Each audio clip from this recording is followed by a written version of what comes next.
Negara economic world itu sekarang lagi recovering, kecuali China sama Russia ya. Bunga sama sekali semua itu lagi dropping ya. Dan kalau kita cek ya, kita pairing semua chartnya ya. Ini setiap kali terjadi ya market crypto itu rally. Justru bayangkan itu lagi rate cut sekarang. Kita cek ya Bitcoin ini berpotensi untuk ngikutin yang namanya itu global liquidity ya. Jadi Bitcoin itu naik bukan gara-gara ada narasi-narasi ya, tapi simply gara-gara likuiditas di market tuh lagi add atau lagi slow gitu ya. Lagi nambah atau lagi kurang gitu.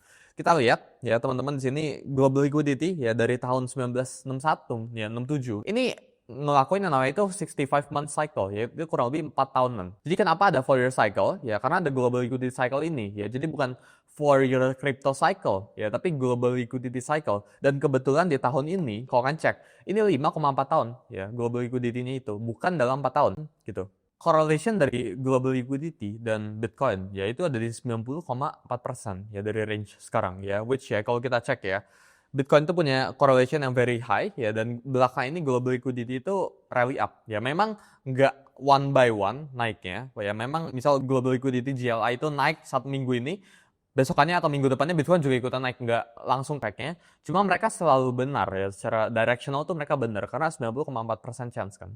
Kita juga lihat ya, global liquidity, yaitu punya correlation yang tinggi sama yang namanya itu altcoins market cap ya. Itu bisa cek di others ya, atau di total tree. Jadi menurut gua, ada tweet ya di aplikasi Truth Social ya beberapa minggu yang lalu tentang $2,000 dividend ya. Ini $2,000-nya ini bisa dalam bentuk cash, bisa dalam bentuk tax cut ya, bisa dalam bentuk dividen, bisa dalam bentuk kredit dan sebagainya. Kalau dividen ini berhasil, ini bakalan jauh suntikan ini lebih besar dari tahun 2020 dibanding COVID-19. Ini relief cost-nya ini bakalan jauh lebih signifikan.